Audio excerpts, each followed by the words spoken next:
সাহাবারা জিজ্ঞেস করেছেন, ইয়া রাসূলুল্লাহ, আইয়ুন নাসি আশাদ্দু বালাআন ফিদ দুনিয়া, এই দুনিয়ার বুকে কাদের পরীক্ষা সবচেয়ে বেশি? বিশ্বনবী বলেছেন, আল আম্বিয়া। এই পৃথিবীতে সবচেয়ে বেশি পরীক্ষা আল্লাহ তাআলা নিয়ে থাকেন নবীদের। কাদের? নবীদের। সুম্মাল আমসাল ফাল আমসাল, এরপরে নবীদের পরের স্তরে যারা, তাদের পরীক্ষা। এরপরে তাদের পরের স্তরে যারা, তাদের পরীক্ষা। সিদ্দিকিনদের, শোহাদাদের, সলিহিনদের, আল্লাহওয়ালাদের। যার ঈমান যত মজবুত, তার জীবনে পরীক্ষাও তত বেশি। চিল্লায় বলেন ঠিক কিনা? তাহলে মুমিনরা, বিশ্বাসীরা, আমরা কি পরীক্ষা, বিপদ আপদে ভয় পাই? হ্যাঁ, বিপদ দেখলে ভয় লাগে আপনাদের? ভয় লাগে? হ্যাঁ, না, মুমিনরা বিপদে ভয় পায় না, তারা হতাশ হয় না, সুবহানাল্লাহ, তারা নিরাশ হয় না। বিশ্বাসীরা হাল ছেড়ে দেয় না, তারা ভরসা রাখে একজনের উপর। চিল্লায় বলতে হবে তিনি কে? কারণ মুমিন জানে, the grief isn't permanent, the test isn't permanent, the struggle in our life isn't permanent. আমাদের জীবনের দুঃখ, কষ্ট, স্ট্রাগল, এগুলো পার্মানেন্ট নয়। after every difficulties there is an ease. সব কষ্টের পরেই একটা সুখ আছে না নাই? রব্বুল আলামিন বলেন, ফাইন্না মাআল উসরি ইউসরা, ইন্না মাআল উসরি ইউসরা। ভয় পেও না, চিন্তা করো না, কষ্টের সাথেই আমি রেখে দিয়েছি স্বস্তি। সুবহানাল্লাহ বলেন। মুমিন জীবনে বিপদ যত বেশি, কষ্ট যত বেশি, তার সামনে সফলতা তার চেয়েও বেশি। ঠিক কিনা বলেন? কারণ বিশ্বাসীরা জানে, রাত্রি যত গভীর হয়, সুবহে সাদিকের সময় তত আগাতে থাকে। গর্ভবতী নারীর পেটের ব্যথা যত বাড়তে থাকে, ঘরে নতুন মেহমান আগমনের সময় ঘনাতে থাকে। মুমিনদের উপর বিপদ, অত্যাচার, আপদ, পরীক্ষা যত বাড়তে থাকে, কালেমার পতাকা উড্ডয়নের সময় কাছে আসতে থাকে।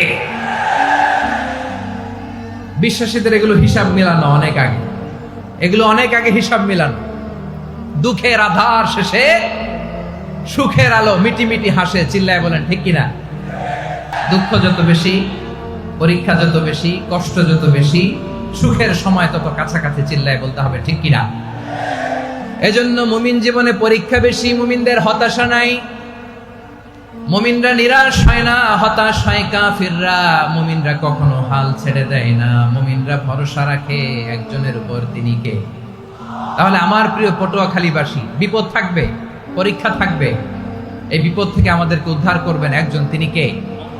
আমরা শুধু আল্লাহর উপরই ভরসা রাখবো। রাজি আছেন তো? চাইবো একজন সত্তার কাছে। আওয়াজ করে বলুন, তিনি কে? একজন সত্তার কাছে চাইবে। বিশ্বনবী ওনার চাচাতো ভাই আব্দুল্লাহ ইবনে আব্বাস রাদিয়াল্লাহু তাআলা আনহুকে বললেন, ইয়া আব্দুল্লাহ ইবনে আব্বাস, হে আব্দুল্লাহ ইবনে আব্বাস, ইদা সাআলতা ফাসআলিল্লাহ, যখন চাইবে আল্লাহর কাছে যাও। ও আব্দুল্লাহ, যখন চাইবা আল্লাহর কাছে চাও। ওয়া ইদা ইসতাআনতা ফাসতাইন বিল্লাহ, যখন সাহায্য চাইবা আল্লাহর কাছে ফরিয়াদ করো। জেনে রেখো ও আব্দুল্লাহ, ওয়া'লাম আন্নাল উম্মাতা লাউ ইজতামাআত আলা আন ইয়ানফাউকা বিশাইইন লাম ইয়ানফাউকা ইল্লা বিশাইইন ক্বাদ কাতাবাহু আল্লাহু লাক। ও আব্দুল্লাহ, জেনে রেখো, মনে রেখো, গোটা বিশ্বের সবাই মিলে যদি তোমার উপকার করতে চায়, ততটুকুই তারা করতে পারবে যতটুকু আল্লাহ তোমার নসিবে সেটা লিখে রেখেছে। ঠিক কিনা বলেন? আর যদি গোটা বিশ্বের সবাই মিলে তোমার বিরুদ্ধে কনস্পাইরেসি করে, ষড়যন্ত্র করে, গোটা বিশ্বের সবাই মিলেও যদি তোমার ক্ষতি করতে চায়, ততটুকুই শুধু পারবে যেটা আল্লাহ তোমার জন্য বরাদ্দ রেখেছে। যতটুকু আল্লাহ তাআলা তোমার জন্য বরাদ্দ রেখেছে, অতটুকুই ক্ষতি করতে পারবে। আর এক চুল বেশিও করতে পারবে না, কমও করতে পারবে না। চিল্লায় বলেন ঠিক কিনা? এজন্য আমরা চাইবো কার কাছে? সবাই বলেন নাই, আওয়াজ করে বলেন, কার কাছে? সব সময় আমরা আল্লাহর কাছে চাইবো, বিপদে আপদে, সুখে দুঃখে, সচ্ছল অবস্থায় অসচ্ছল অবস্থায়, পরাজয়ের সময় বিজয়ের সময়, সব সময় আমরা ভরসা রাখবো কার উপর? সবাই বলুন।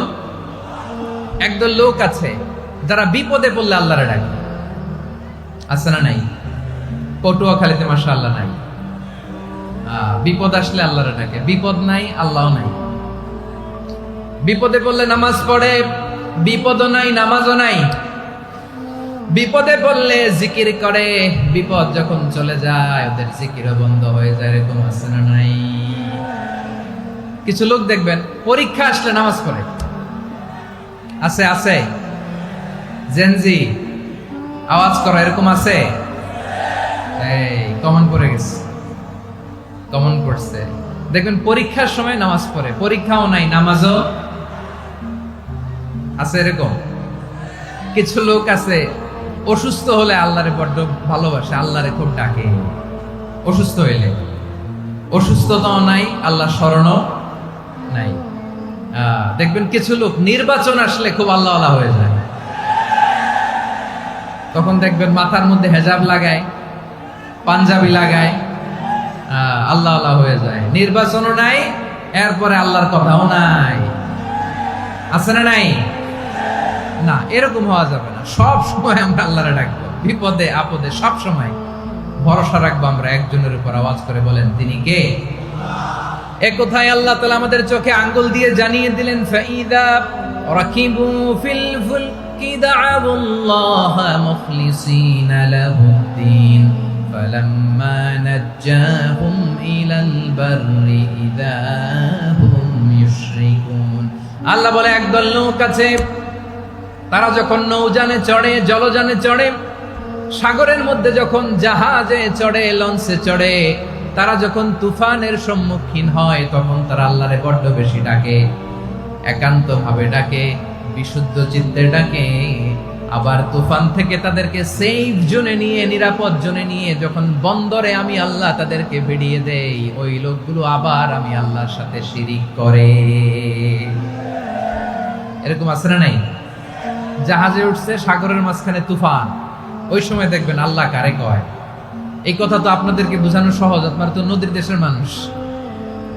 লঞ্চে চড়েন নাই কারা কারা? দেখি, লঞ্চে চড়ছেন? হ্যাঁ,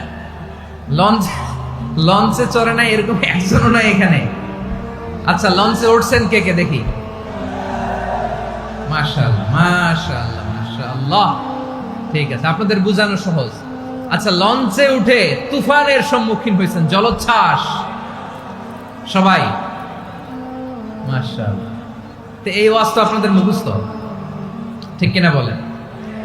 আমার বলার দরকার নাই, বলেন।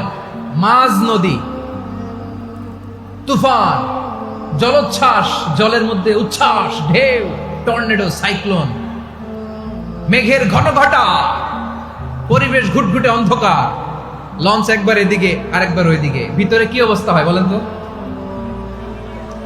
হ্যাঁ, তখন মুসলিম আল্লাহরে ডাকে, হিন্দু আল্লাহরে ডাকে, ঠিক কিনা বলেন? আস্তিক আল্লাহরে ডাকে, নাস্তিক আল্লাহরে ডাকে, ঠিক কিনা? লঞ্চের ভেতর, স্টিমারের ভেতর কান্নারে রোল পড়ে যায়, চিৎকারের রোল পড়ে যায়, সবার মুখ দিয়ে শুধু একটা আওয়াজ, লা ইলাহা লা ইলাহা লা ইলাহা সুবহানাল্লাহ আলহামদুলিল্লাহ লা ইলাহা। আল্লাহ নামের জিকির করবে যারা, আল্লাহর কাছে প্রিয় তারা, আল্লাহর কাছে প্রিয় যারা, জান্নাতে প্রবেশ করবে তারা। জোরে লা ইলাহা লা ইলাহা ইল্লাল্লাহ লা ইলাহা ইল্লাল্লাহ মুহাম্মাদুর রাসূলুল্লাহ সাল্লাল্লাহু আলাইহি ওয়াসাল্লাম। আমার প্রিয় পটুয়াখালীবাসী, তাহলে লঞ্চের ভেতরে যখন আমরা তুফানের মধ্যে পড়ি তখন সবাই মিলে আমরা একটা নামের জিকির করি। নামটা কার? মুসলমানেরাও ডাকে, হিন্দুরাও ডাকে, আস্তিকও ডাকে, নাস্তিকও ডাকে, সবাই ডাকে একজনকে, তিনি কে? আবার দেখবেন ওই আল্লাহ তুফানের পরে, ঝড়ের পরে ওই লঞ্চটাকে যখন সদর ঘাটে ফিরিয়ে দেয়, আবার আমরা নাফরমানি শুরু করে দেই। সে কোথায় আল্লাহ বললেন, ফাইদা রাকিবু ফিল ফুলকি দা'আবুল্লাহ মুখলিসিনা লাহুদ্দিন فلما نجاهم إلى البر إذا هم يشركون। সাগরে যখন তুফানে পড়ে আমি আল্লাহর ডাকে, আবার আমি আল্লাহ যখন বাঁচিয়ে দেই, আবার আমি আল্লাহর সাথে শিরিক শুরু করে। আমরা কি এরকম হতে চাই নাকি? এরকম করবেন? হ্যাঁ না, আমরা তুফানে পড়লেও আল্লাহরে ডাকি, আবার বাঁচায় দেওয়ার পরেও ডাকি কারে? আল্লাহকেই ডাকি। বিমানের মধ্যে মাঝে মাঝে দেখবেন যে এয়ার টার্বুলেন্স হয়, জানেন? এয়ার টার্বুলেন্স জানেন তো? মাঝে মাঝে বিমানটা বাউন্সিং করে, বাম্পি, ভেরি বাম্পি ওয়েদার। শোনেন নাই? 40,000 ফিট উপরে যখন থাকে তখন পাইলট মাঝে মাঝে বলে, dear passengers, ladies and gentleman, right now we are flying 40,000 feet above the ground and we are passing very air turbulence, very heavy air turbulence right now. Please fasten your seat belt. দেখবেন মাঝে মাঝে বলে যে, ভদ্র মহিলা, ভদ্র মহোদয়গণ, আমরা 40,000 ফিট উপর দিয়ে যাচ্ছি আর এয়ার টার্বুলেন্স ফেস করছি, মেহেরবানি করে আল্লাহর হস্তে সিট বেল্ট বাঁধুন। তখন বিমানটা এরকম বাউন্সিং করে, শেকিং করে। আপনারা মুখোমুখি হয়েছেন? ইদানিং এই এয়ার টার্বুলেন্স বেড়ে গিয়েছে। গত বছর আমার ইন্টারন্যাশনাল অনেকগুলো ফ্লাইট ছিল, তো আমি দেখলাম যে আগের ফ্লাইটগুলোর তুলনায় এখন এয়ার টার্বুলেন্স খুব বেশি। আমি একটু রিসার্চ করে দেখলাম, ক্লাইমেট চেঞ্জের কারণে, জলবায়ু পরিবর্তনের কারণে আকাশের বাতাসের মুভমেন্টে পরিবর্তন হয়েছে, ফলে এখন বিমান শেকিং করে বেশি, বাউন্সি, বাম্পি ওয়েদার। তো বলেন তো, 40,000 ফিট উপরে যখন আপনি, কয় হাজার ফিট? সবাই বলুন, কয় হাজার ফিট? 40,000 ফিট উপরে যখন আপনি, তখন যখন বিমানটা এরকম বাউন্সিং করে, সবাই যখন ভমিটিং করে বিমান নষ্ট করে দেয়, বমি করে, তখন বাঁচানোর কে আছে আল্লাহ ছাড়া? কেউ আছে? ওই মুহূর্তেও সবাই মিলে একজনের ডাকে আওয়াজ করে বলেন, তিনি কে? মাঝে মাঝে কিছু সোশ্যাল মিডিয়ায় কিছু ভিডিও পাওয়া যায় যে হেভি যখন এয়ার টার্বুলেন্স হয়, 10 সেকেন্ড 15 সেকেন্ডের কিছু ভিডিও পাওয়া যায়, বিমানটা এরকম বাউন্সিং করছে, বাম্পি ওয়েদার, কাঁপছে, মানুষগুলো বমি করছে, অক্সিজেন মাস্কগুলো সব ঝুলে পড়েছে, বিমানটা শুধু কাঁপছে। তখন দেখবেন বিমানের ভেতরেও এরকম লঞ্চের মতো চিৎকার আছে না নাই?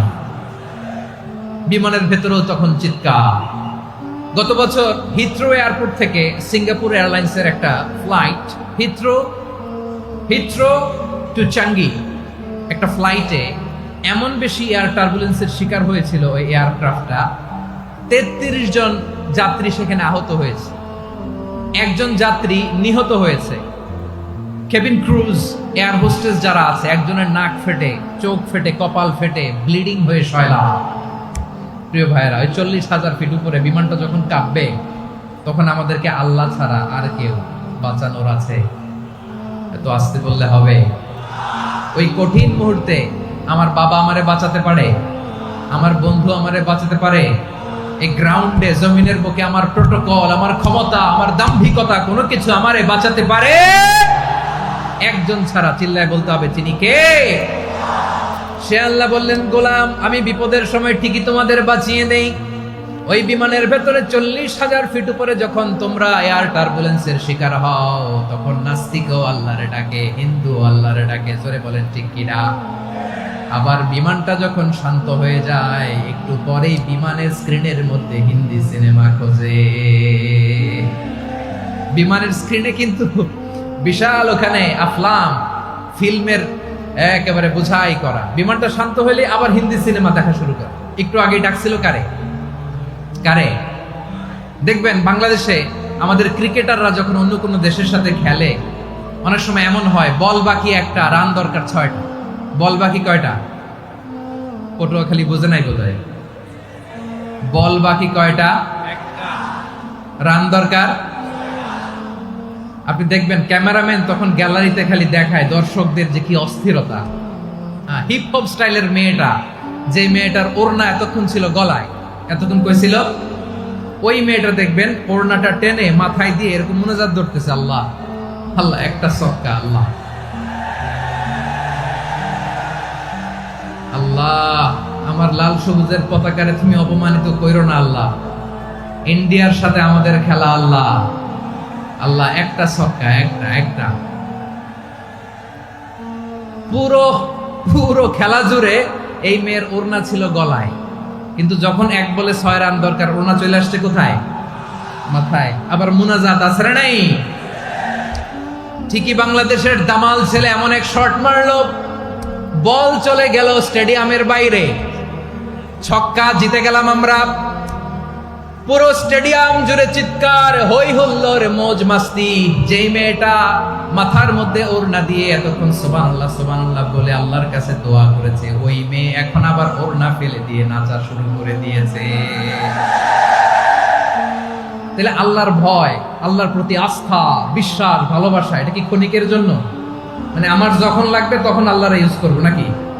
হ্যাঁ, বিপদে আপদে, সুখের সময় দুঃখের সময়, সচ্ছল অসচ্ছল অবস্থায় বিশ্বাসীরা ভরসা রাখে একজনের উপর। চিৎকার করে বলো পটুয়াখালী তিনি কে? সে আল্লাহ বললেন, গোলাম মনে করো না জাহাজ থেকে সদরঘাটে ভিড়িয়ে দিলাম তুমি নিরাপদ হয়ে গেছো। মনে করো না 40,000 ফিট থেকে সেফ ল্যান্ডিং এর পরে এয়ারপোর্টে নেমে গেলেই তুমি নিরাপদ হয়ে গেছো। ও মিয়া, বিপদ কি শুধু সাগরে আর আকাশে? ঘরের বিপদও, ঘরের ভেতরও বিপদ আসতে পারে কি পারে না? এজন্য সূরা মুলক আল্লাহ বললেন, আমিনতুম মান ফিস সামাই আন ইয়াখসিফা বিকুমুল আরদা ফাইযা হিয়া তামুর। তোমরা কি ভাবছো তোমরা নিরাপদ? সাগরের মধ্যে তুফান, আল্লাহ আল্লাহ ডাকলাম, সদরঘাটে যে পড়ছি, পয়সা গেছেন তো আপনি। আর পাবে আপনারে আল্লাহ? আল্লাহরে তো সাগরের মাঝখানে তো আল্লাহ আপনারে পাইছিল, আর তো পাবে না। আর পাবে আপনারে? আর আল্লাহ ধরতে পারবে আপনারে? ঘরের ভেতরও বিপদ দিয়ে আটকাতে পারে কে? 5 স্টার 7 স্টার হোটেলের ভেতরও আমাকে বিপদের মধ্যে ফেলে দিতে পারেন কে? আল্লাহ বললেন, তোমরা কি ভেবেছো তোমরা নিরাপদ? আমি চাইলে ল্যান্ডস্লাইডস, ভূমি ধস দিয়ে 1 লক্ষ এক মুহূর্তে নিয়ে যেতে পারি। এক সুনামি দিয়ে থাপ্পড় মেরে 3 লক্ষ সাগরের ভেতরে ঢুকায় দিতে পারি। 1 সেকেন্ডও লাগে না আমার। أم أمنتم من في السماء أن يرسل عليكم حاصبا فستعلمون كيف نذير। আল্লাহ চাইলে আকাশ থেকে পাথর বৃষ্টি নাজিল করতে পারেন কি পারেন না? এই মুহূর্তে এখানে ভূমিকম্প দিতে পারেন কি পারেন না?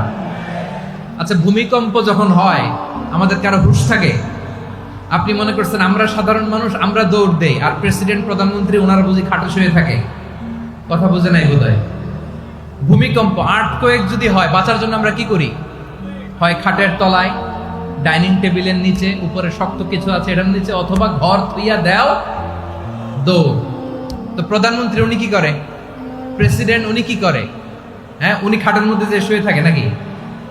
উনিও দৌড়, সাধারণ মানুষও দৌড়, প্রধানমন্ত্রীও দৌড়, বাড়িওয়ালাও দৌড়, ভাড়াটিয়াও দৌড়, সবাই দৌড়। নাকি ভাড়াটিয়ারা বাড়ি থুইয়া দৌড়, বাড়িওয়ালারা আর বেরোয় না? এরকম না। তাহলে যে কোনো মুহূর্তে ভূমিকম্প দিয়ে নাস্তানাবুদ করতে পারে কে? আমার প্রিয় ভাইয়েরা, আমরা নিরাপদ নই, আমরা তার দয়ায় বেঁচে আছি। কার দয়ায়? এজন্য আল্লাহ বললেন, গোলাম যে কোনো মুহূর্তে বিপদ দিয়ে তোমাদেরকে নাস্তানাবুদ করতে পারি। বিশ্বাসী বলে যদি নিজেকে দাবি করো, সব সময় ডাকতে হবে একজন সত্তাকে। বলেন তিনি কে? এই কথা ক্লিয়ার? এই সবগুলো উদাহরণ শেষে সবার কাছে ক্লিয়ার হয়েছে না যে বিপদ থেকে, আপদ থেকে, পরীক্ষা থেকে, ক্যালামিটি থেকে আমাদেরকে কেউ বাঁচাতে পারে না একজন সত্তা ছাড়া। আবারও বলেন তো তিনি কে? ক্লিয়ার? হ্যাঁ, সবাই বুঝতে পারছেন? আচ্ছা, এবার আমরা দেখি বিষ্ণু ঈসা ইসলামের জীবনে বিপদ আপদ ছিল কিনা। উনি বিপদ আসলে কিভাবে ডিল করতেন, বিপদ আসলে কোন দোয়া পড়তে হয়, কিভাবে ফরিয়াদের হাত উত্তোলন করতে হয়, কিভাবে রবের দরবারে নতজানু হয়ে ফরিয়াদ করতে হয়, এটা জানার দরকার আছে না নাই? আসুন আমরা বিষ্ণুনবীর জীবনী থেকে দেখি বিপদ আসলে উনি কি করতেন। বিপদ আসলেই প্রথমে বিষ্ণু ঈসা ইসলাম একটা দোয়া পড়তেন। কি পড়তেন? তিনি পড়তেন, ইন্না লিল্লাহি ওয়া ইন্না ইলাইহি রাজিউন। নিশ্চয় আমরা আল্লাহর জন্য, নিশ্চয় আমরা কার দিকে ফিরবো ভাই? আবার কার দিকে ফিরবো? আওয়াজ করে বলুন তো, আমরা এসেছি কার কাছ থেকে, আবারও ফিরে যাব কার কাছে? এজন্য বিষ্ণু পড়ছেন, ইন্না লিল্লাহি ওয়া ইন্না ইলাইহি রাজিউন। নিশ্চয় আল্লাহর জন্য, ওই আল্লাহর দিকেই আমরা ফিরে যাব। তারপরে বিশ্বনবী পড়তেন আল্লাহুম্মা আজুরনি ফি মুসিবাতি ওয়াখলুফ লি খায়রাম মিনহা। একসাথে প্রথমে পড়তেন ইন্না লিল্লাহি ওয়া ইন্না ইলাইহি রাজিউন, তারপর পরে পড়তেন আল্লাহুম্মা আজুরনি ফি মুসিবাতি ওয়াখলুফ লি খায়রাম মিনহা, মানে আল্লাহ এই যে আমি বিপদে ধৈর্য ধারণ করলাম এটার সব তুমি আমারে দাও, আর যেটা হারালাম এর চেয়ে ভালো কিছু দিয়ে মেকআপ করে দিও, ভালো কিছু দিয়ে বদল করে দিও। সুবহানাল্লাহ পড়েন। তাহলে বিপদ আসলে আমরা কি পড়ব? কথা বলেন।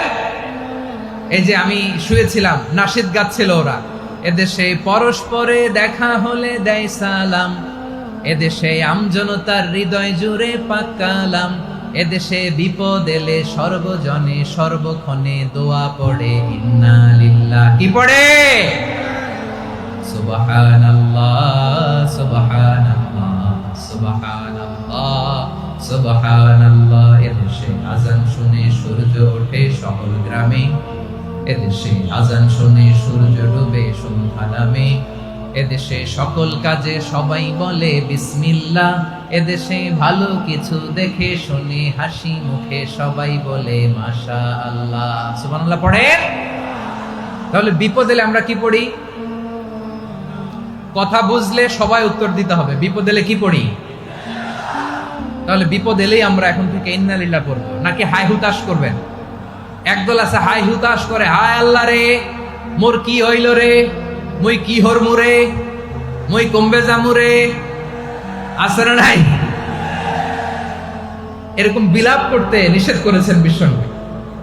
কি করব, কই যাব, কি হবে, হায় হায়, এরকম হাহুতাশ আছে না নাই? বিশ্বাসীরা হাহুতাশ করে না, তারা ইন্না লিল্লাহ পড়ে। কি পড়ে মনে থাকবে? আমরা পড়বো ইন্না লিল্লাহি ওয়া ইন্না ইলাইহি রাজিউন। নিশ্চয়ই আমরা আল্লাহর জন্য, আমরা আল্লাহর দিকেই ফিরে যাব। এরপর পড়বো আল্লাহুম্মা আজুরনি ফি মুসিবাতি ওয়াখলুফ লি খায়রাম মিনহা। আল্লাহ আমি যে বিপদে ধৈর্য ধারণ করলাম এটার সওয়াব দিও, আর যা হারালাম তার চেয়ে ভালো কিছু দিয়ে বদল করে দিও। সুবহানাল্লাহ পড়েন। বিশ্বনবীর হাদিস শুনলেন উম্মে সালামা রাদিয়াল্লাহু তাআলা আনহা। ওনার স্বামী হলো আবু সালামা। মজার ঘটনা খেয়াল করে শুনেন আমার প্রিয় কলিজার টুকরা ভাইয়েরা। কানগুলো খরগোশের কানের মতো খাড়া করে আমার দিকে তাকান। সাইয়্যিদাতুনা উম্মে সালামা রাদিয়াল্লাহু তাআলা আনহা, ওনার স্বামীর নাম আবু সালামা। শ্রেষ্ঠ দম্পতি, শ্রেষ্ঠ ফ্যামিলি। প্রথমে হিজরত করেছিলেন হাবাসায়, পরে হিজরত করেছেন মদিনায়। উহুদ যুদ্ধের পরে ওনার স্বামী আবু সালামা ইন্তেকাল করলো, শহীদ হলো। সুবহানাল্লাহ পড়েন। যখন আবু সালামা ইন্তেকাল করলো, উম্মে সালামা রাদিয়াল্লাহু তাআলা আনহা কেঁদে কেঁদে হয়রান। আর নবীর শিখানো বাণী অনুযায়ী তিনি বারবার পড়ছিলেন ইন্না লিল্লাহ। কি পড়ছিলেন? মুই কই যামু, কি হরমু, এগুলো বলে নেই। কি বলছে? ইন্না লিল্লাহ। যেহেতু বিশ্বনবী বলেছেন কেউ যদি বিপদের প্রথম ধাক্কায় পড়ে ইন্না লিল্লাহি ওয়া ইন্না ইলাইহি রাজিউন, আল্লাহুম্মা আজুরনি ফি মুসিবাতি ওয়াখলুফ লি খায়রাম মিনহা, তাহলে এই বিপদে যে সে যা হারালো তার চেয়ে শ্রেষ্ঠ কিছু দিয়ে আল্লাহ তার বদল দিয়ে দিবে। এই হাদিস শুনে উম্মে সালামা রাদিয়াল্লাহু তাআলা আনহা ওনার প্রাণ প্রিয় স্বামী আবু সালামার ইন্তেকালের পরে চোখের পানি ছাড়ে আর পড়ে ইন্না লিল্লাহি ওয়া ইন্না ইলাইহি রাজিউন, আল্লাহুম্মা আজুরনি ফি মুসিবাতি ওয়াখলুফ লি খায়রাম মিনহা। বারবার এই দোয়া পড়ে চোখের পানি ছাড়ে, এই দোয়া পড়ে চোখের পানি ছাড়ে, আর মনে মনে বলে আবু সালামার মতো ভালো মানুষ মদিনাতে নাই, আবু সালামার চেয়েও ভালো মানুষ মদিনাতে নাই, তার চেয়ে ভালো মানুষ কি করে আল্লাহ তাআলা আমারে দিবে, তার চেয়ে ভালো মানুষ তো আমি মদিনাতে দেখি না। চোখের পানি দিয়ে বুক ভাসায় আর নবীর হাদিসের উপর আমল করে পড়ে ইন্না লিল্লাহি ওয়া ইন্না ইলাইহি রাজিউন, ইন্না লিল্লাহি ওয়া ইন্না ইলাইহি রাজিউন।